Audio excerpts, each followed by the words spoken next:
आज का लेसन।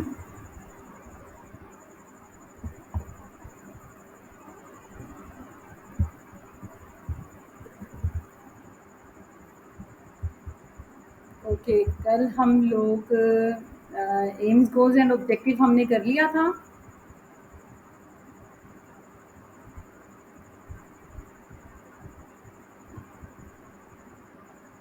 लुबना तहमीना आप से ओके नहीं किया था।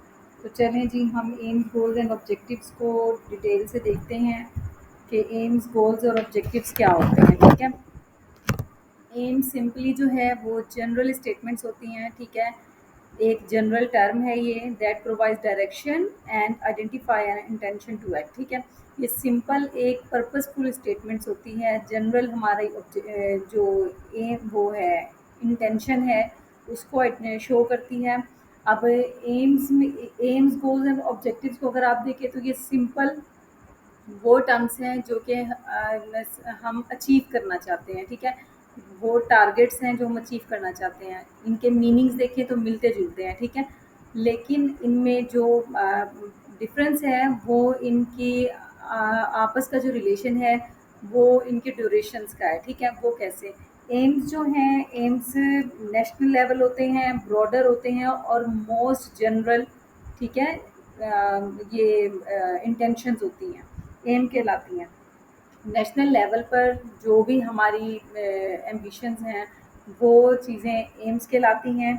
किस तरीके से, इसमें आप फॉर एग्जांपल ये देख लें कि आपका एम है कि आपने जो है डॉक्टर बनकर मुल्क की खिदमत करनी है। ठीक है, तो ये आपका जो एम है नेशनल लेवल पे काफ़ी ब्रॉड एम है कि डॉक्टर बनकर, अभी आप ये समझ लें कि आप कॉलेज गोइंग है। ठीक है, कॉलेज स्टूडेंट हैं और आपका ये एम है, तो ये बहुत ब्रॉड कौन इसका मतलब आपका एम का जो वो है ड्यूरेशन काफ़ी लेंथी है। आपने इस पर्पस को, इस एम को अचीव करने के लिए आपने अभी बहुत स्टडी करना है।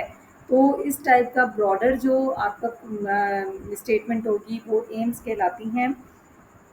अच्छा जी, उसके बाद आ जाते हैं गोल्स की तरफ। गोल्स जो हैं कुछ नैरोर होते हैं। ठीक है, एम्स की निस्बत, लेकिन ऑब्जेक्टिव से ब्रॉडर ही होते हैं। ठीक है, ये समझ लें कि ये मिड वन है कॉन्सेप्ट। और इसकी अगर मैं एग्जांपल दूं, अगर एम्स नेशनल लेवल हैं तो गोल्स स्कूल लेवल होते हैं। ठीक है, स्कूल लेवल पर होते हैं। It is a high level non measurable statement concerning a broad open ended measure of achievement. अब एम्स हैं वो भी नॉन मेजरेबल स्टेटमेंट्स होती हैं। ठीक है, हम उसे मेजर नहीं कर सकते इजीली, और बस सिर्फ हम ये समझ लें कि हमने अपने माइंड में बस डिसाइड किया होता है, हमें अंदाज़ा नहीं होता कि हम इस चीज़ को अचीव कर सकते हैं या नहीं। अभी क्लैरिटी नहीं होती। इसी तरह गोल्स जो हैं ये भी नॉन मेजरेबल स्टेटमेंट्स होती हैं, क्योंकि ये भी ब्रॉड होती हैं, एम से कम होती हैं लेकिन ब्रॉड होती हैं। तो इसलिए हम गोल्स को भी अभी डिसाइड नहीं कर सकते कि हम इसे अचीव कर लेंगे या नहीं करेंगे, कर सकेंगे। इसकी एग्जांपल जैसे कि मैंने बताया ये स्कूल लेवल पर हैं, तो अब इसकी एग्जांपल आप ये ले लें कि आप डॉक्टर बनना चाहते हैं और मुल्क की खिदमत करना चाहते हैं। तो उसके लिए आप मेडिकल के मतलब स्टूडेंट हैं और आपने अपना जो मेडिकल या स्पेशलाइजेशन है वो आपने कंप्लीट करनी है, ये आपका गोल है। ठीक है, तो लेकिन अभी आपको क्लैरिटी नहीं है कि आप इस गोल को अचीव कर सकेंगे या नहीं। नेक्स्ट है objectives. Objectives are statements about what is to be achieved in concrete terms. ये ऑब्जेक्टिव जो होते हैं ये बिल्कुल आप ये समझ लें कि नैरो होते हैं। ठीक है, क्लासरूम लेवल आप समझ लें या मोस्ट स्पेसिफिक समझ लें स्टेटमेंट होती है ये आपकी। इसमें क्या होता है कि इसमें आप क्लासरूम लेवल होते हैं, तो अब आप देख लें कि अब आप डॉक्टर बनने के लिए with in boundary of classroom आपने क्या अंडरस्टैंड किया या क्या नॉलेज आप गेन कर रहे हैं उस पर्पज़ को अचीव करने के लिए। तो ये बहुत शॉर्ट टर्म होते हैं, शॉर्ट टर्म कह रही हूँ, फ़ौरन रिजल्ट देने वाले होते हैं कि आपको वो ये ऑब्जेक्टिव्स अचीवेबल होते हैं, इजीली अचीव कर लेते हैं आप उसी टाइम पर। ठीक है, इसके लिए एक टर्म यूज़ होती थी जो कि लास्ट टेस्ट में, लेक्चर एजुकेशन के टेस्ट में ये टर्म एग्ज़ाम का हिस्सा भी थी, स्मार्ट। ठीक है, स्मार्ट की टर्म है SMART। तो स्मार्ट क्या होता है, S for specific, M for measurable, A for achievable, R for realistic and T for timed. ठीक है, ऑब्जेक्टिव्स की जो करेक्टरिस्टिक है वो सिंपली 5 अल्फ़ाबेट्स या 5 वर्ड्स का की कलेक्शन है। वो क्या है? स्मार्ट। ठीक है, स्मार्ट मीन्स स्पेसिफिक, यानी जो आपके ऑब्जेक्टिव्स हैं वो स्पेसिफिक होते हैं, वो मेजरेबल होते हैं, अचीवेबल होते हैं, रियलिस्टिक होते हैं और टाइम्ड होते हैं, यानी टाइमली आप उन्हें अचीव कर लेते हैं। ठीक है, अब 2 तरह के होते हैं, जनरल ऑब्जेक्टिव्स और जो है स्पेसिफिक ऑब्जेक्टिव्स। अब जनरल ऑब्जेक्टिव्स इस टाइप के होते हैं जिसमें उनकी जो ऑब्जेक्टिव वो अचीव करना चाह रहे हैं एज़ अ होल परफॉर्मेंस या एज़ अ होल आउटकम्स को देखा जाता है, वो जनरल ऑब्जेक्टिव्स कहलाते हैं। स्पेसिफिक ऑब्जेक्टिव किसी एक एलिमेंट का को अगर आपने अचीव कर लिया है तो ठीक है। फॉर एग्ज़ाम्पल आपने एक टॉपिक है मेडिकल, यानी आपने डॉक्टर बनने के लिए एक कॉन्सेप्ट जो है वो अंडरस्टैंड कर लिया है, तो ये बिल्कुल स्पेसिफिक एक यूनिट की हद तक स्पेसिफिक ऑब्जेक्टिव्स हो गए हैं। अगर आप कहें कि आपने एक सब्जेक्ट पढ़ लिया है, ठीक है, सब्जेक्ट आपने कंप्लीट कर लिया या आपको एक चीज़ के बारे में क्लियरली पता चल गया है कि क्या होता है, तो आप जनरल ऑब्जेक्टिव्स की तरफ जा रहे हैं। ठीक है, और अगर स्पेसिफिकली किसी एक पॉइंट की बात कर रहे हैं तो वो स्पेसिफिक ऑब्जेक्टिव कहलाएंगे। ठीक है, कोई प्रॉब्लम यहाँ तक? मैम अगर एक सब्जेक्ट जो है वो उसको कंप्लीट कर लिया तो वो स्पेसिफिक में आएगा या जनरल में?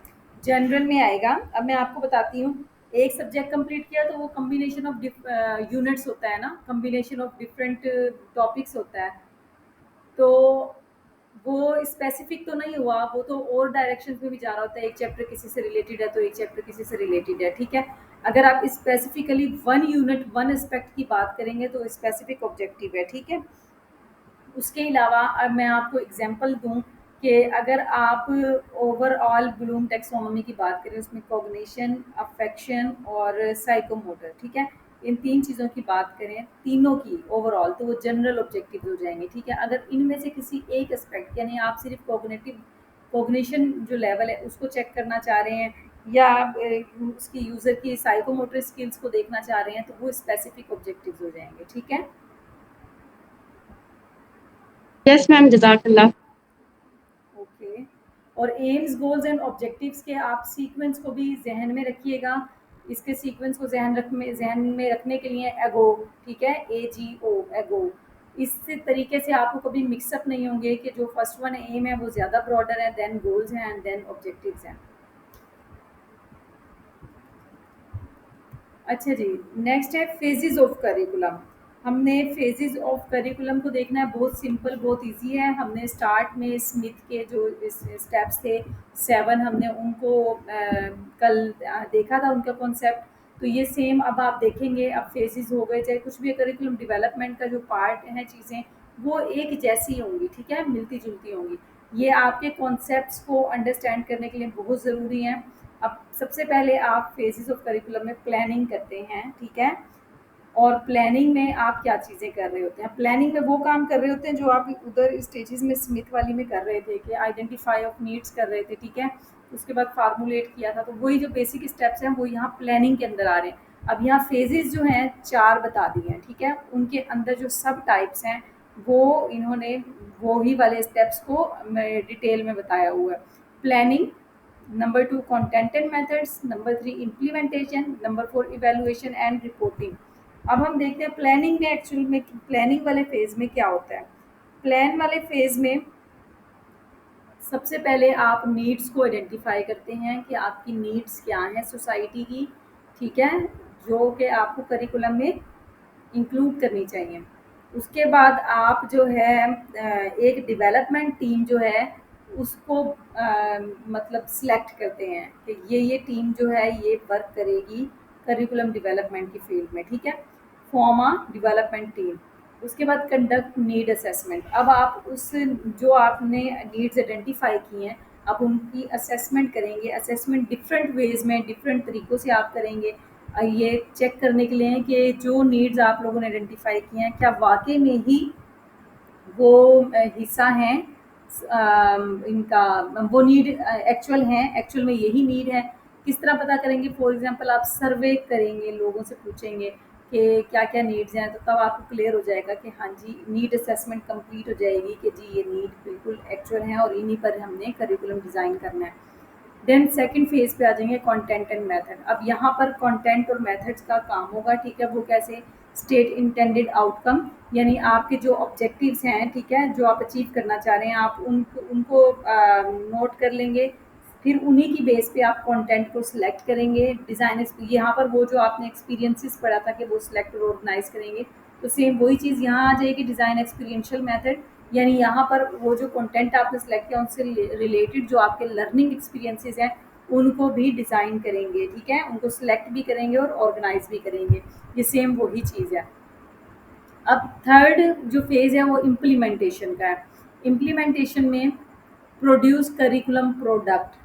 अब आप ये समझ लें करिकुलम प्रोडक्ट क्या है? आपका वो डॉक्यूमेंट जिस, ठीक है, वो रिटन फॉर्मेट जिसमें आपने करिकुलम बनाया है, ठीक है? करिकुलम का रिटन फॉर्मेट जो है वो कहलाता है वो करिकुलम प्रोडक्ट, ठीक है? आपने वो डिज़ाइन वो बना लिया है, वो पिछले वाले कंटेंट और मेथड्स में आप कंप्लीट कर चुके हैं। अब इम्प्लीमेंटेशन में क्या कर रहे हैं?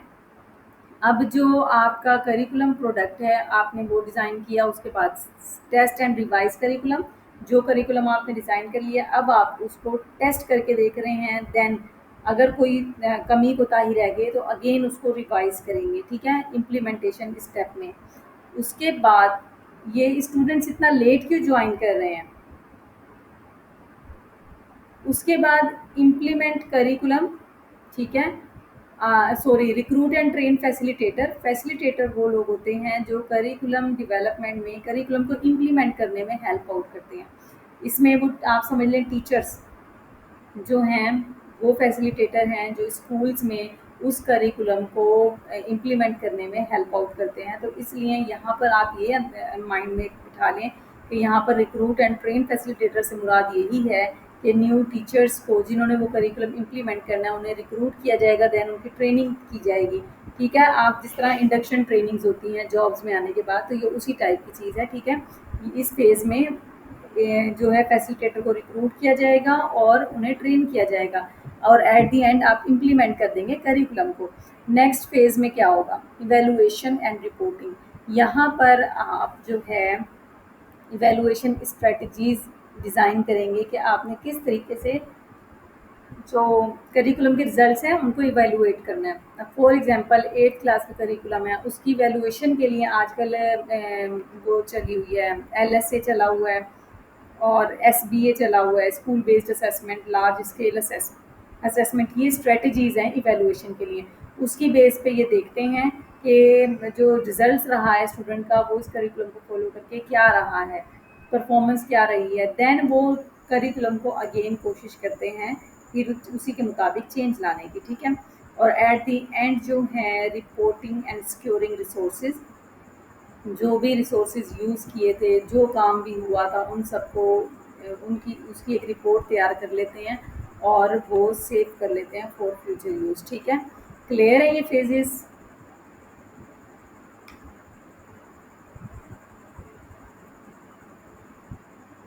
किसी को कोई प्रॉब्लम है तो बताएं।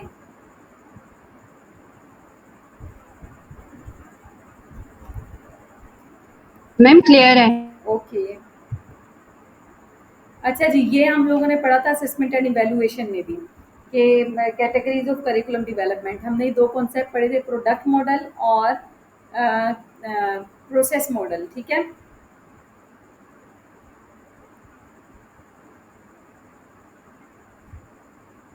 कौन बताएगा मुझे?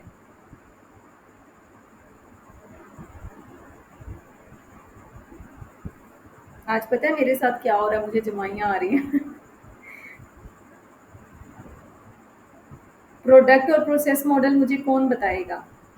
मैम प्रोडक्ट मॉडल में हमारे पास फॉर्मेटिव असेसमेंट आ जाती है और प्रोसेस नहीं नहीं नहीं नहीं, प्रोसेस जो मॉडल है उसमें फॉर्मेटिव आती है और जो प्रोडक्ट होता है उसमें हमारे पास समेटिव आती है। समेटिव होती है, बिल्कुल।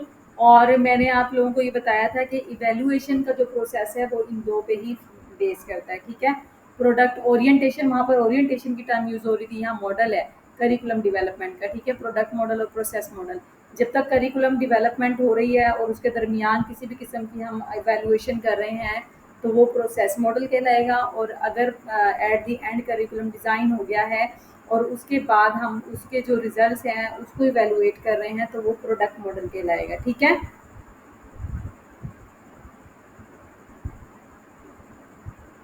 मैम प्रोसेस मॉडल एक दफ़ा दोबारा बताना, मैंने ये वाली क्लास पहले भी नहीं ली थी और अभी मुझे ना आपकी आवाज़ बहुत क्लियर आ रही है। ये वो क्लियर नहीं आ रही। क्या हो गया आप लोगों को?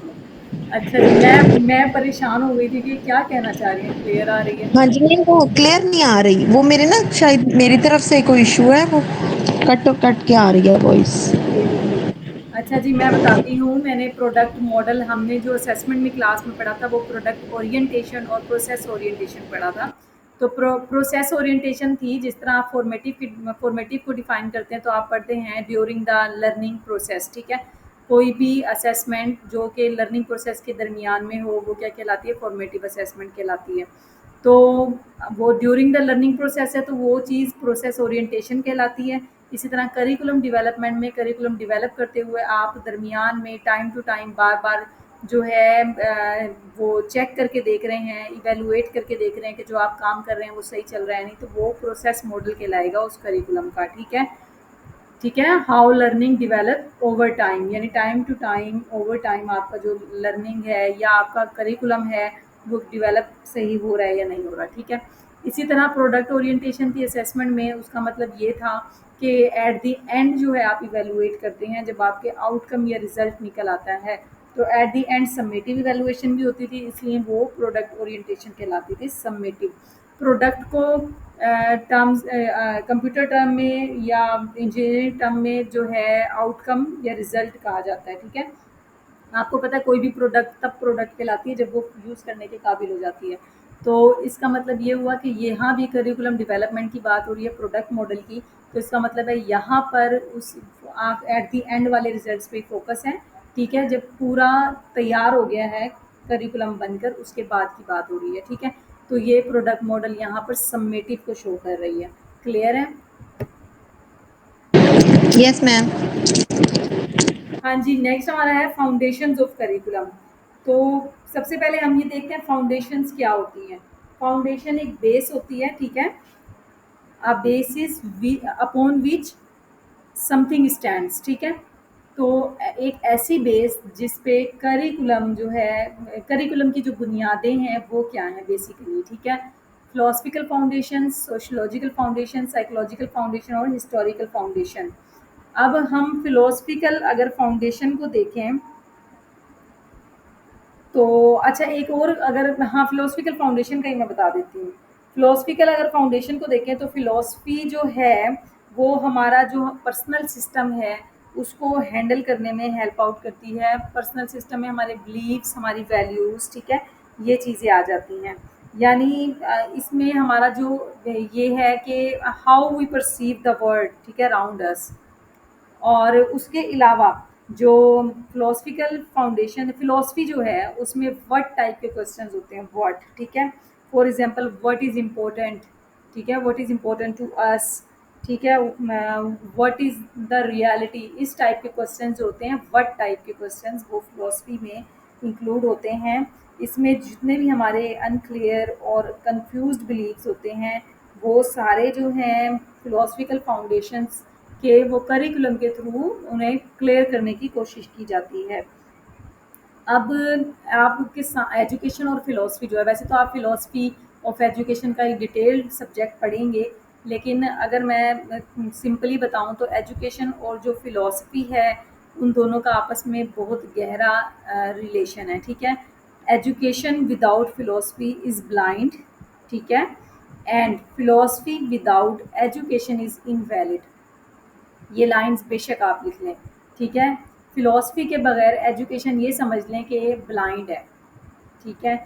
और एजुकेशन के बगैर फिलॉसफी किसी काम की नहीं है, ठीक है। जितनी मर्ज़ी आप फिलॉसफियाँ झाड़ लें, जब आप उसको यूज़ नहीं कर पा रहे, उसको यूज़ करने की आपको कोई जगह ही नहीं मिल रही, तो वो इनवैलिड है, गैर ज़रूरी है आप लोगों के लिए। तो अब एक फ़िलोसफ़र के लिए प्लेटो ने कहा था कि मैं कुछ प्लेटो की लाइन्स पढ़ रही हूँ, बहुत मज़े की हैं, आप लोग भी सुनिएगा। He who has a taste for every sort of knowledge, यानी एक फिलोसफर के बारे में बता रहे हैं कि वो शख्स जिसके पास हर किस्म का नॉलेज है, and who is curious to learn and is never satisfied may justly be called a philosopher, यानी फिर भी उसके अंदर इतना तजस्सुस है कि वो मज़ीद सीखना चाह रहा है, ठीक है, और फिर भी उसको सेटिस्फेक्शन नहीं मिल रही, तो वो शख्स फिलोसफर कहलाता है। ये प्लेटो ने कहा था, ठीक है। अब जो है फ़िलॉसफ़िकल फाउंडेशंस में हम जो है फ़िलॉसफ़ी जो है आपको नहीं आइडिया होगा अभी, क्योंकि अभी आप लोगों ने फ़िलॉसफ़ी ऑफ एजुकेशन नहीं पढ़ी, लेकिन थोड़े बहुत ये सब कुछ आप डिटेल उसमें पढ़ेंगे। यहाँ पर फाउंडेशंस में यही पूरे फ़िलॉसफ़ी का ही ज़िक्र होगा कि फ़िलॉसफ़ी जो है 2 ग्रीक वर्ड से डिराइव किया गया है, फ़िलोस एंड सोफोस, ठीक है। Philos mean love of and sopho mean wisdom, ठीक है। टोटल अगर इसका मीनिंग देखें तो लव ऑफ विजडम कहलाता है, यानी दानिशमंदी या हिकमत से मोहब्बत, ठीक है। तो ये चीज़ क्या कहलाती है? फिलॉसफी कहलाती है। अब फिलॉसफी में कुछ कॉन्सेप्ट्स दिए गए थे, बहुत इम्पोर्टेंट भी हैं, तो उनको मैं जस्ट इंट्रोडक्टरी लेवल पे आप लोगों को बता रही हूँ, लेकिन मैं इनसे कोई क्वेश्चन आपको मैं नहीं दूंगी टेस्ट में, लेकिन जब आप फिलॉसफी ऑफ एजुकेशन पढ़ेंगे ये तब आप देंगे, ठीक है। तो इसमें आपने ओंटोलॉजी, एपिस्टेमोलॉजी और एक्सियोलॉजी के कॉन्सेप्ट्स पढ़े होंगे कि जो नेचर ऑफ रियलिटी है वो ओंटोलॉजी कहलाती है, और जो नॉलेज है वो एपिस्टेमोलॉजी कहलाता है, और एक्सियोलॉजी जो है नेचर ऑफ वैल्यूज़, ठीक है। तो अब ये फिलोसफिकल फाउंडेशंस का कॉन्सेप्ट ये है, ठीक है, कि फ़िलॉसफ़ी होती क्या है कि ये हमारे पर्सनल सिस्टम, हमारी वैल्यूज़, हमारे बिलीव्स को हैंडल करने में हेल्प आउट करती है, ठीक है। तो फ़िलॉसफ़ी का करिकुलम में होना, ठीक है, करिकुलम की बुनियाद बनना बहुत इम्पोर्टेंट है, क्योंकि करिकुलम जो है हमारे एजुकेशन का पार्ट है, और एजुकेशन जो है वो फ़िलॉसफ़ी के बगैर ब्लाइंड है, ठीक है। उसे वे नहीं नज़र आता, उसे कोई पाथ नहीं दिखेगा कि हमने जो करिकुलम या जो चीज़ें हम लर्निंग प्रोसेस जो हम स्टार्ट कर रहे हैं उसने किस डायरेक्शन में जाना है, और वो क्या जो इंफॉर्मेशन है वो देना चाहता है, ठीक है। अब है सोशियोलॉजिकल फाउंडेशंस। सोशियोलॉजिकल फाउंडेशन में जो सोशियोलॉजी है ये लैटिन वर्ड सोशियस, SOCIUS, ठीक है, सोशियस से डिराइव किया गया, जिसके मायने हैं कंपेनियन और ट्राइब, ठीक है। कंपेनियन और ट्राइब के मीनिंग्स हैं ये, और जो इसमें लोगो सोशल लॉजिकल है ना, तो social means socius which means companion और tribe, and logical means Greek letter से ड्राइव किया गया, जो कि ग्रीक वर्ड से, जो कि logos, logos means study, study of tribe, study of companions, ठीक है, इज कॉल्ड सोशियोलॉजिकल फाउंडेशन, या द साइंस और स्टडी ऑफ सोसाइटी, ठीक है, सिंपल वर्ड में कहा जाता है। अब इसमें सोशियोलॉजिकल फाउंडेशंस में जो क्वेश्चंस होते हैं जिसको आप जिसका आप इल्म हासिल करना चाहते हैं वो किस टाइप के होते हैं, वो होते हैं व्हाट, हाउ एंड व्हाई, ठीक है। व्हाट इज़ टॉट, ठीक है, how is taught and why it is taught, ठीक है, क्या सीखना है, क्यों सीखना है और कैसे सीखना है, ठीक है। इस टाइप के जो क्वेश्चंस हैं वो सोशियोलॉजिकल फाउंडेशन का हिस्सा होते हैं, और इसमें जो है वो भी आप फिलोसफी में पढ़ेंगे कि लिंटन ने जो है वो 3 कॉन्सेप्ट दिए थे, यूनिवर्सल्स और स्पेशलिटीज़ और एक और था अल्टरनेटिव्स का। इन 3 का कॉन्सेप्ट जो है वो लिंटन ने डिस्क्राइब किया था। ये 3 कॉन्सेप्ट्स क्या होते हैं इन्हें आप डिटेल से उसमें देखेंगे, लेकिन आपको सोशियोलॉजिकल फाउंडेशंस का नाम आए तो आपको फिंगर टिप्स से पता हो कि इसमें सोशियोलॉजिकल जो है इनके आपने टर्म्स को डिफ़ाइन करना है। उसके अलावा इसमें यूनिवर्सल और स्पेशलिटीज़ और अल्टरनेटिव्स, इन 3 कॉन्सेप्ट्स का जिक्र है जो कि लिंटन ने पेश किए थे। उसके अलावा कल्चर का जिक्र होता है इसमें। कल्चर क्या होता है? An accepted way of life, ठीक है, ज़िंदगी गुजारने के वो तरीके जिन्हें आपने कबूल कर लिया, ठीक है, अपने लाइफ का पार्ट बना लिया है, वो क्या कहलाता है? कल्चर। उसके बाद है साइकोलॉजिकल फाउंडेशन। साइकोलॉजिकल फाउंडेशन, ठीक है, अब ये भी 2 वर्ड से ड्राइव किया गया है, साइकी एंड लॉगस, ठीक है, study of mind is called psychology, ठीक है, साइकोलॉजी। अब यहाँ पर जो है अगर साइकोलॉजी की मैं डेफिनेशन दूँ तो वो स्टडी ऑफ ह्यूमन बिहेवियर है, ठीक है। अगर मैं एजुकेशन की डेफिनेशन दूँ तो education is the modification of human behaviour, ठीक है।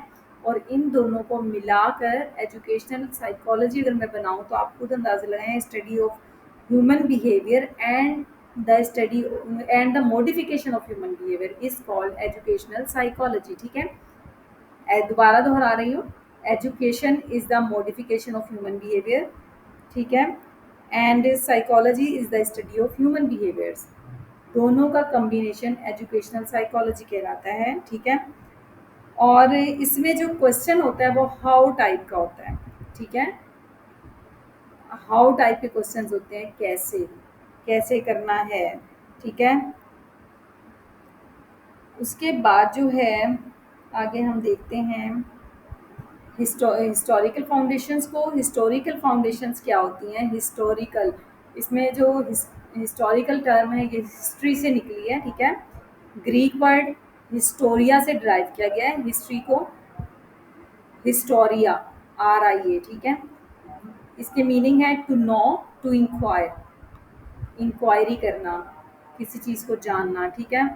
अब जो हिस्टोरिकल फाउंडेशन करिकुलम की, आपको पता है करिकुलम की बहुत इम्पोर्टेंट फाउंडेशन है कि हमेशा जो पास्ट है पर जो भी पर्सपेक्टिव होता है किसी भी जगह का वो जो है बेस बनता है, ठीक है।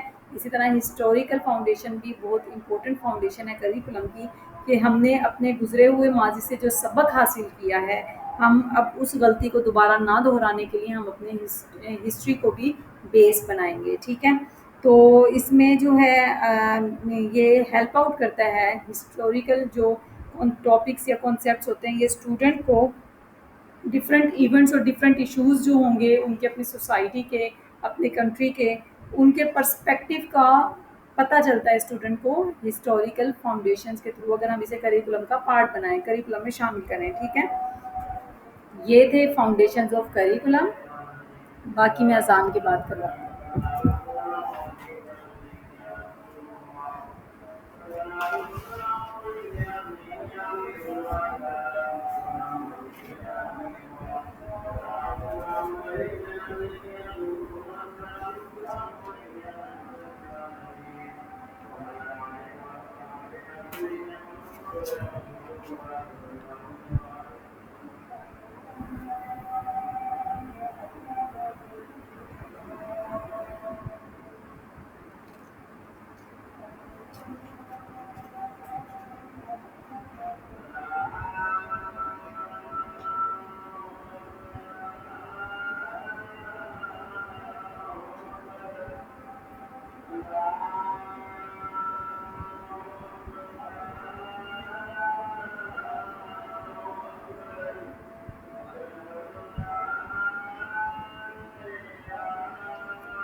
हाँ जी, मेथड्स ऑफ कंटेंट सिलेक्शन। अब करिकुलम में हम कंटेंट सिलेक्ट करते हैं, ठीक है। ये भी एक हमारे लिए मोस्ट इम्पोर्टेंट टास्क होता है करिकुलम डेवलप करते हुए कि हमने कंटेंट सिलेक्ट करना है तो किन तरीक़ों से हम कर सकते हैं, ठीक है।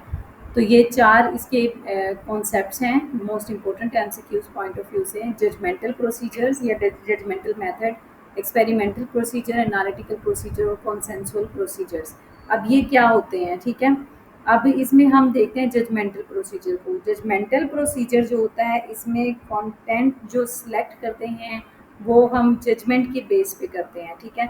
जजमेंट के बेस पे किस तरीके से कि जो हमारे अब यहाँ पर जो करिकुलम प्लानर्स होते हैं, जिन्होंने करिकुलम प्लान किया होता है, ठीक है, उन्हें ही जजमेंट मतलब उन्हें ही आइडिया होता है कि उन्होंने क्या किस डायरेक्शन में, किन डायमेंशंस में जो है करिकुलम को वो ले जाना चाहते थे, ठीक है। तो इसी वजह से कंटेंट सिलेक्शन में जो सबसे ज़्यादा हेल्प आउट कर सकते हैं वो लोग कर सकते हैं जो करिकुलम प्लानर्स थे और करिकुलम को जिन्होंने मतलब जिनका जो जो आइडिया था वो उन लोगों ने डिसाइड किया था। तो इसलिए जो है करिकुलम डेवलपर्स हो गए, प्लानर्स हो गए, इनकी जजमेंट को यहाँ पर सबसे ज़्यादा प्रायोरिटी दी जाती है, देन आप कंटेंट सेलेक्ट करते हैं, ठीक है। सबसे एक जो मेथड है वो जजमेंटल प्रोसीजर या जजमेंटल मेथड का है कि आप जजमेंट लेते हैं उन लोगों की जो कि करिकुलम का आइडिया जिन्होंने पेश किया या जिन्होंने डेवलप किया करिकुलम को, डेवलप करने वाले हैं, ठीक है। उनकी उनसे आप मशवरा करेंगे कौन सा कंटेंट सेलेक्ट करना ज़्यादा अच्छा है या कौन सा जो है हमारे ऑब्जेक्टिव्स को अचीव कर लेगा, ठीक है। जजमेंटल प्रोसीजर का सिंपली कॉन्सेप्ट ये है। उसके बाद है एक्सपेरिमेंटल प्रोसीजर। आप रिसर्च में भी एक्सपेरिमेंटल रिसर्च का जो कॉन्सेप्ट है वो सेम एज इट इज़ यहाँ पर भी कंटेंट सिलेक्शन का है कि आप through some experiments, for example आप डाटा सबसे पहले कंटेंट है वो सिलेक्ट करेंगे, कलेक्ट करेंगे, ठीक है। आपने डाटा कलेक्शन कर ली है, उसके बाद आप कुछ हाइपोथेसिस जो हैं वो यहाँ पर क्रिएट करेंगे कि क्या कि ये कंटेंट जो है ये हमारी जो नीड्स हैं उसको फुलफिल कर रहा है या हमारा जो भी ऑब्जेक्टिव है उसको अचीव कर रहा है या नहीं।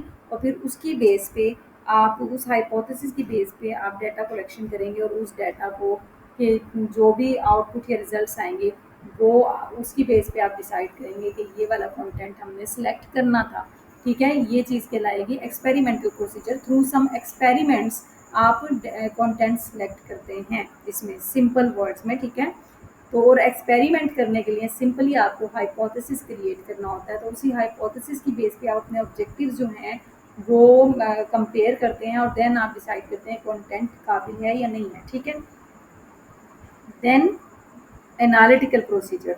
एनालिटिकल प्रोसीजर में आप कंटेंट को सिलेक्ट करने के लिए कुछ डिफरेंट वेज में एनालिसिस करते हैं। अब वो एनालिसिस कैसे है, कुछ लोगों से आप इंटरव्यूज़ कंडक्ट करते हैं, ठीक है, और उनके जो भी आंसर्स हैं उनकी बेस उनको एनालाइज करते हैं और उसकी बेस पे आप डिसाइड करते हैं कि ये वाला कंटेंट सिलेक्ट होना है या नहीं होना।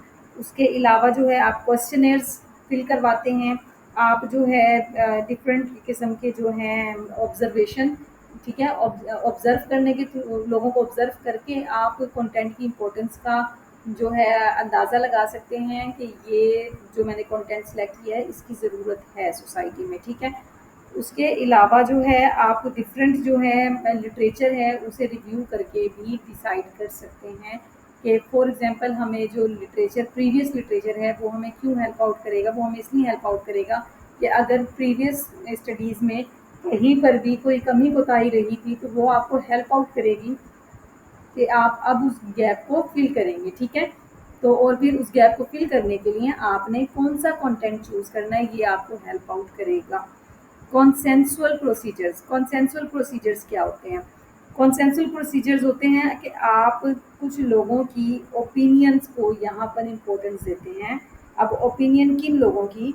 जो कि एक्सपीरियंस्ड हैं, ठीक है, सीनियर्स हैं और उस फील्ड में एक्सपर्टीज़ रखते हों, ठीक है। अब फॉर एग्जांपल सब्जेक्ट एक्सपर्ट्स हो गए, आप उनकी ओपिनियंस को आप यहाँ पर इम्पोर्टेंस देंगे, आप उनसे मशवरा करेंगे।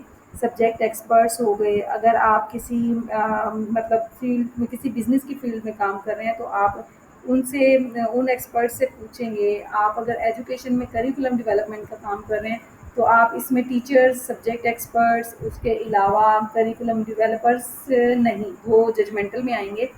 तो लेकिन वो लोग जो इम्प्लीमेंटेशन प्रोसेस में मतलब जिनका लेवल ऑफ एक्सपर्टीज़ हाई है, जो कि करिकुलम को इम्प्लीमेंट करने में बहुत हेल्प करते हैं, उन लोगों से आप ओपिनियन लेंगे, ठीक है। फिर उनकी जो रज़ामंदी होगी या जो भी उनकी कंसेंसस होगी उसकी बेस पे आप कंटेंट को सिलेक्ट करेंगे। ये 4 जो मेथड्स हैं ये क्लियर हो गए आप लोगों को? बहुत बेसिक हैं, इतने डिफ़िकल्ट नहीं है ये। किसी को कोई प्रॉब्लम हो? Excuse me, ma'am. Ji फरजंदा। Ma'am, which procedure is the best for content selection? मेरा ख़्याल है कि judgemental procedure. Why? What's the reason behind that? Because जो डेवलपर्स हैं ना, मैं अपनी ओपिनियन दे रही हूँ आपको, ठीक है? ये हर एक बंदे का अपना मेथड है कि वो इनमें से कौन-सा मेथड अडॉप्ट करता है, वो एक से ज़्यादा प्रोसीजर भी फ़ॉलो कर सकता है। हो सकता है वो इन सब तरीकों से ही सिलेक्शन वाली हेल्प ले रहा हो, ठीक है? अब मेरा अपना जो ओपिनियन है, अगर मैं इनमें से एक चूज़ करूँ, तो मुझे ईज़ी भी अगर जो लगेगा वो जजमेंटल ही लगेगा, क्योंकि उसमें जो है मैं करिकुलम प्लानर और करिकुलम डेवलपर्स को शामिल कर रही हूँ। जो वो जिन अब आपको आपके प्लानर वो लोग होते हैं जो कि नीड आइडेंटिफाई करने के बाद वो प्लान करते हैं कि ये काम करना है। तो जब जिन लोगों ने आइडिया पेश किया है, ज़ाहिर सी बात है वही हमें अच्छे से गाइड कर सकता है कि कौन सा कंटेंट हेल्प आउट करेगा, किस डायरेक्शन में लेके जाएगा, ठीक है, हमारे ऑब्जेक्टिव्स को फुलफिल करने में। अच्छा, अगर मैं एक्सपेरिमेंटल की बात करूँ तो उसमें भी हार्ड वर्क है, ठीक है? उसमें हमने डिफरेंट एक्सपेरिमेंट्स खुद ही करने होते हैं। एनालिटिकल की बात करूँ तो उसमें एनालिसिस हमने इंटरव्यू हो गया, क्वेश्चन इनके थ्रू हमने खुद ही करने हैं। कॉन्सेंसुअल की बात करूँ तो इसमें भी हमने सब्जेक्ट एक्सपर्ट्स और इन लोगों से ये सब्जेक्ट एक्सपर्ट्स थोड़े दूर के लोग हो गए हैं। करिकुलम डेवलपमेंट की फील्ड में इस वक्त मैं बैठी हूँ, ठीक है? मैंने डाटा कंटेंट सेलेक्ट करना है, वहाँ पर मुझे इजीली करिकुलम प्लानर और डेवलपर मिल जाएंगे, लेकिन एक टीचर और सब्जेक्ट एक्सपर्ट मुझे फील्ड में मिलेगा, ठीक है? तो मेरे वे में जजमेंटल प्रोसीजर मैं फॉलो करूँगी। Okay, fine. Ma'am, one thing more. Which foundation is considered best for development of curriculum? हाँ, Without which development of curriculum is not possible. No no no, ये चारों जो फाउंडेशन है ये मोस्ट इम्पोर्टेंट है, इनका बेस होना ज़रूरी है करिकुलम में, और एक बेस्ट करिकुलम है वो इन फाउंडेशंस पर ही तैयार किया जाता है, ठीक है? अब You cannot choose one from them. No no no, never. Because it was a question which was asked in a group that which is the best foundations for curriculum development, and the answer was the philosophical foundation. And it was asked that in your opinion, which is the best foundation? वो किसी ने And I भी said psychological foundation, and one other student said that the philosophical foundation is best. Okay, So that's why. मेरी बात सुने, वो question उन्होंने किसी ने अपनी तरफ से ही ऐसे ही आप लोगों से पूछा होगा। अदरवाइज जो करिकुलम डेवलपमेंट की जो फाउंडेशंस हैं वो ये मोस्ट इंपॉर्टेंट फाउंडेशंस हैं, इनके बगैर करिकुलम कुछ भी नहीं है। इनमें से कोई एक फाउंडेशन भी मिस होगी तो कहीं ना कहीं करिकुलम में कमी होगी, ठीक है? जैसे कि फिलॉसफी की हमने बात की है तो ये हमारे बिलीफ्स और वैल्यूज़ को फुलफिल करता है। सोशलॉजिकल की हमारे कल्चर का जो इम्पैक्ट है वो करिकुलम पर छोड़ता है। साइकोलॉजिकल की बात करूँ तो ये हमारे लोगों की, हमारे बच्चों के माइंड्स और जो भी हमारा मतलब नफ्सियात है उसको हैंडल करता है, जो कि करिकुलम में होना ज़रूरी है, ठीक है? साइकोलॉजिकली भी इन्वॉल्व ऐसे हमारे करिकुलम में होने चाहिए कंटेंट्स जो साइकोलॉजिकल फैक्टर्स को भी शामिल करते हो, जिससे बच्चा जो है वो ये समझ ले कि अपने कल्चर के तो ताबे रहे फिलोसफिकली अपने बिलीव्स और वैल्यूज़ को भी अंडरस्टैंड कर सके, जो उन्हें क्लैरिटी है उन्हें क्लियर कर सके। उसके अलावा साइकोलॉजिकली उसका जो माइंड है वो इस काबिल होना चाहिए कि वो अपने जो भी गेन कर रहा है उसको आगे फर्दर मूव ऑन कर सके। हिस्टोरिकल आपको पता है कि हिस्ट्री भी इम्पोर्टेंट पार्ट है। अब आप एग्जांपल लें एक क्लास की, ठीक है? एक किसी भी एक क्लास के जो पूरा कोर्स होता है उसमें ये सारी चीज़ें इंक्लूड होती हैं करिकुलम में। अगर मैं 10th क्लास की भी ले लूँ, ठीक है? तो उसमें ये तमाम चीज़ें जो हैं कहीं न कहीं जो ये फाउंडेशंस हैं ये उस करिकुलम डिज़ाइन में इंक्लूड होती हैं। हम वहाँ पर जो वैल्यूज़ और बिलीफ से रिलेटेड भी उनमें टॉपिक्स होते हैं, सब्जेक्ट्स होते हैं, ठीक है? हिस्ट्री से रिलेटेड होते हैं, साइकोलॉजिकल फैक्टर्स इंक्लूड होते हैं उसमें, सोशियोलॉजिकल जो फैक्टर्स हैं वो इंक्लूड होते हैं, ठीक है? ये फाउंडेशन मोस्ट इम्पोर्टेंट है, इससे एक ही कमी का मतलब करिकुलम अधूरा है। वो अपना माइक ऑफ करें या Okay. Okay, fine. Thank you, ma'am. अच्छा जी, हमने वो देखो पापा की बात करो आ मेरा मन उठते वो तो क्या वो तो वो क्वेश्चन था मेरा भी। मलिक आप भी अपना माइक ऑफ करें, उर्वा का तो मैंने कर दिया है। हाँ जी, करिकुलम इवैल्यूएशन हम अभी पढ़ चुके हैं। जो प्रोडक्ट और प्रोसेस की बात की थी वही चीज़ें यही हैं, फॉर्मेटिव एंड समेटिव। यहाँ पर लिखने का मकसद ये बताना है कि जो करिकुलम की इवैल्यूएशन है वो 2 ही तरीक़ों से होती है, एक फॉर्मेटिव होती है और एक समेटिव होती है, ठीक है। तो यहाँ किसी किस्म की डायग्नोस्टिक, प्लेसमेंट इनका कोई अमल दखल नहीं होता। यहाँ पर प्रोडक्ट ओरिएंटेड और प्रोसेस ओरिएंटेड ये 2 काम हो रहे होते हैं, ठीक है। क्लियर है? Yes ma'am. ओके। हाँ जी, पैटर्न्स और टाइप्स ऑफ करिकुलम। यहाँ पर हम कुछ पढ़ लेते हैं और 9:30 तक हमारी जितनी भी पढ़ी जाए हम वो पढ़ लेते हैं, बाकी फिर हम छोड़ देंगे। थॉट करिकुलम कौन सा होता है? This type of curriculum refers to how teachers actually teach, ठीक है। This is a less predictable and less standardized type of curriculum because how an educator means यहाँ पर टीचर है, delivers material can vary from one to the next, ठीक है। Taught curriculum का मतलब ये है कि करिकुलम को कैसे डिलीवर किया जा रहा है। अब यहाँ कहने का मतलब ये है कि हम इसकी प्रिडिक्शन नहीं लगा कर सकते, ठीक है, ना ही इसकी कोई स्टैंडर्डाइज टाइप होती है, क्योंकि हर टीचर का अपना अंदाज होता है, ठीक है। हर टीचर का अपना डिलीवरी वे होता है कि किस तरह नॉलेज डिलीवर कर रहा है, ठीक है।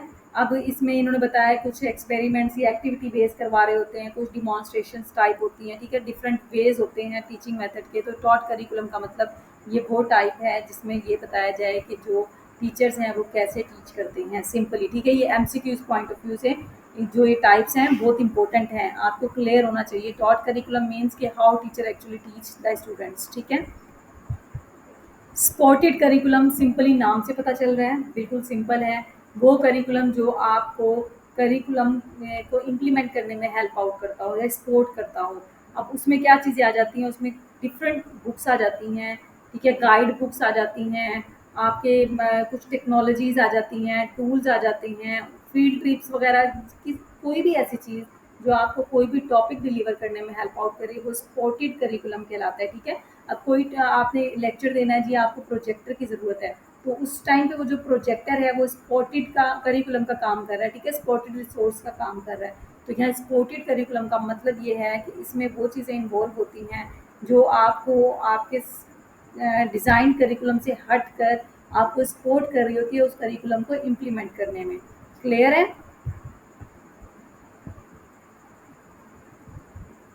अच्छा जी, असेस्ड करिकुलम। असेस्ड करिकुलम को टेस्टेड करिकुलम भी कहते हैं। Assessed curriculum is also known as tested curriculum. It refers to quizzes, test and other kinds of methods to measure student success, ठीक है। असेस्ड करिकुलम ऐसा करिकुलम जिसे आप assess कर सकें, ठीक है, इसीलिए इसे टेस्टेड करिकुलम भी कहा जाता है। अब असेस करने के लिए डिफरेंट किस्म की टेक्निक्स, ठीक है, आप यूज़ करेंगे यहाँ पर। This can encompass a number of different assessment techniques including presentations लेंगे, पोर्टफोलियोज आप मेंटेन करके उनकी बेस पे आप डिसाइड करेंगे, डिमॉन्स्ट्रेशंस होंगी, as well as state and federal standardise test. Different तरह के यहाँ पर स्टैंडर्डाइज टेस्ट भी होंगे जिससे आप जो है करिकुलम डिलीवर करने के बाद आप लेसन यानी करिकुलम टॉट करने के बाद आप यहाँ पर डिसाइड करें, असेस करेंगे कि क्या रिजल्ट्स रहे हैं, ठीक है। रिकमेंडेड करिकुलम वो करिकुलम जो रिकमेंड किया गया हो, ठीक है, जो आपको मतलब आपको कहा गया हो कि ये करिकुलम जो है आपने इम्प्लीमेंट करना है, वो रिकमेंडेड करिकुलम कहलाता है। ये वर्ड्स की वजह से टाइप्स में मैंने यहाँ पर इंक्लूड किए हैं कि अगर रिकमेंडेड करिकुलम का कॉन्सेप्ट आए तो this type of curriculum stems from what experts in education suggest, ठीक है। जो एजुकेशन एक्सपर्ट्स हो गए, पॉलिसी मेकर्स हो गए, ठीक है, रिसर्चर्स हो गए, ये जो भी आपके लिए सजेस्ट करते हैं कि ये करिकुलम जो है एजुकेशन की बेस बनना चाहिए, तो वो करिकुलम रिकमेंडेड करिकुलम कहलाता है, ठीक है। एक्सक्लूडेड करिकुलम नाम से पता चल रहा है जिसे एक्सक्लूड कर दिया जाए। The excluded curriculum is also known as the null curriculum, ठीक है। नल करिकुलम का भी टर्म आ जाती है MCQs में, मोस्ट इम्पोर्टेंट टर्म है। तो इसका मतलब ये होता है कि आपके सिलेबस में आपके कोर्स का वो हिस्सा, वो कंटेंट, वो टॉपिक जो कि नहीं पढ़ाया गया, वो एक्सक्लूडेड करिकुलम है, ठीक है, निकाल दिया गया है उस करिकुलम को। यहाँ पर शायद मैंने अलग से नल करिकुलम को भी लिखा हुआ हो, नहीं। इसके बाद है एक्सक्लूडेड का, आपको समझ में आ गया, वो जो करिकुलम से मतलब नहीं पढ़ाया जाता आपको जो चीज़, वो एक्सक्लूडेड करिकुलम कहलाती है। अब लर्न करिकुलम है। लर्न वो नाम से पता चल रहा है वो करिकुलम जो आपने अंडरस्टैंड कर लिया है, ठीक है, जो आपने कवर कर लिया है। A learned curriculum refers to what students walk away with from a course, ठीक है। This includes the subject matter and knowledge they learn from a course, but it can also include additional changes in attitude and emotional well-being. वो curriculum जो आपने पढ़ लिया, पढ़ने के बाद वो आपके अंदर चेंज ले आया, आपके एटीट्यूड्स में, ठीक है, आपके बिहेवियर्स में, आपकी पर्सनैलिटी में, तो वो करिकुलम लर्न करिकुलम कहलाएगा। यानी वो आपने ये समझ लिया आपकी पर्सनैलिटी का हिस्सा बन गया है। जैसे हमने सोलो टैक्सोनॉमी में करैक्टराइजेशन पढ़ा था, तो यानी वो आप अब जो चीज़ आपने लर्न की है वो एट द एंड जो है आपने अडॉप्ट कर लिया, उसे अपनी हैबिट बना ली है, तो वो चीज़ लर्न करिकुलम कहलाएगा। सोसाइटियल करिकुलम या सोशल करिकुलम, ठीक है। Massive ongoing informal curriculum of family, peer groups, neighbourhoods, churches, organisations, occupations, mass media and other socialising forces that educate all of us throughout our lifes. अब यहाँ पर ये कहना चाह रहे हैं कि वो करिकुलम जो हम सोसाइटी से सीखते हैं। अब सोसाइटी में हमारी फैमिली यानी इनफॉर्मली सीखते हैं। फैमिली, हमारे जो फ्रेंड्स हो गए, क्लास फेलोज़ हो गए, सॉरी क्लास फेलोज़ नहीं, हमारे पीयर फेलोज़ हो गए हैं, तो हमारे फ्रेंड्स हो गए, नेबर्स, ठीक है, हो गए। हम अपने मसाजिद, चर्चेज़, ठीक है, और किसी भी ऑफिस साइड पर या कोई भी किसी भी किस्म की हमारे मीडिया, इनसे जो चीज़ें हम सीखते हैं वो सोसाइटियल करिकुलम कहलाते हैं। ये इनफॉर्मल टाइप ऑफ करिकुलम है, ठीक है। फैंटम करिकुलम, ये वो करिकुलम है जो मीडिया के थ्रू, ठीक है, मीडिया के थ्रू सीखा जाता है, ठीक है। अब ये जो टर्म है ये डिफ़िकल्ट टर्म है, इसको अंडरस्टैंड करना मुश्किल है। अब इसके हिंट जो है फैंटम में एम के साथ आप रिलेट कर सकते हैं मीडिया को, कि मीडिया से जो आप यानी मीडिया से जो भी आपको रिपोर्टिंग है, किसी भी तरीके से आपको जो नॉलेज मिल रहा है वो फैंटम करिकुलम कहलाता है। एक ये डिफ़िकल्ट टर्म है कॉन्कॉमिटेंट करिकुलम। अगर तो आप फैंटम का याद रख लेते हैं एंड एम से हो रहा है तो मीडिया, तो आपको कॉन्कॉमिटेंट की डिफ़िकल्टी मिक्सअप नहीं होंगे दोनों कॉन्सेप्ट। कॉन्कॉमिटेंट करिकुलम होता है व्हाट इज़ टॉट और emphasised at home or those experiences that are part of the family's experiences or related experiences sanctioned by the family, ठीक है। अब वो कह रहे हैं कि वो वाले जो आपके एक्सपीरियंसेस हैं जो आपने अपने घर से सीखे हैं, मिसाल के तौर पे अगर आप एक मुस्लिम फैमिली का हिस्सा हैं तो आपने रोज़ा रखना, नमाज पढ़ना, ठीक है, कुरान पढ़ना, ये जो चीज़ें आपने घर से सीखी हैं वो कॉन्कॉमिटेंट करिकुलम का पार्ट है, ठीक है। अब यहाँ पर एग्जाम्पल लिखा है this type of curriculum may be received at masjid, ठीक है। अब मस्जिद से यहाँ करिकुलम, अब वहाँ पर भी हमने पढ़ा था कि मसाजिद या चर्चिज से मिल सकता है सोसाइटी करिकुलम, लेकिन यहाँ पर ये इसको क्यों कह रहे हैं कि मे बी रिसीव्ड फ्रॉम मसाजिद, इसलिए कह रहे हैं कि आप अपने फैमिली के किसी बड़े के साथ मस्जिद में जाते हैं तो इस तरह आहिस्ता आहिस्ता आप अपने अब्बू के साथ जा रहे हैं तो आप में वो मतलब डिवेलप होती है चीज़, आप सीखते हैं वो चीज़ कि एज अ मुस्लिम मैंने मस्जिद जाना है इस टाइम, तो इस वजह से आप अपने फैमिली मेम्बर से सीख रहे हैं, अपने घर से सीख रहे हैं, इसलिए भी ये कॉन्कॉमिटेंट करिकुलम कहला सकता है, ठीक है। Rhetorical curriculum, elements from the rhetorical curriculum are comprised from ideas offered by policy makers, social officials, administrators और politicians। ऐसा इल्म, ठीक है, ऐसा नॉलेज, ऐसी इंफॉर्मेशन जो आप इन लोगों से हासिल करें, ठीक है। आप पॉलिसी मेकर्स, सोशल ऑफिशियल्स, आपके एडमिनिस्ट्रेटर्स, आपके पॉलिटिशियंस, ठीक है, इनसे आप सीखें तो वो रिटोरिकल करिकुलम कहलाएगा, ठीक है।